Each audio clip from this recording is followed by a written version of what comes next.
decuflaj, și începem cu prima dată cu Aerul, da? ok. Asta, cum zice, remorca are frână de mână ceva, să tragi frâna de mână înainte să o decuplezi? Frâna de mână se trage, când rămâne fără aer, se blochează automat. Se blochează automat. Da, are și frână de mână acolo. Ok. Da? Ăsta împing în sus de el? Da, îl tragem în jos. În jos. Da? Aha. Ok. Aici. Așa. Și aici are siguranță, nu? Are siguranță. Deci tragem de siguranță. Ok. Și să pune aici. Punem aici în poziția lui. Ok. Ridicăm cuiul.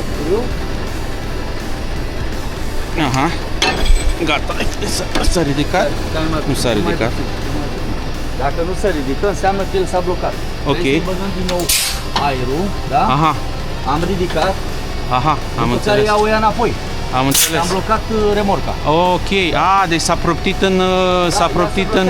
Rămâne fără aer. Am înțeles. Și acum ea nu se mai mișcă. Am înțeles. Da? Ok. Hai. Hai.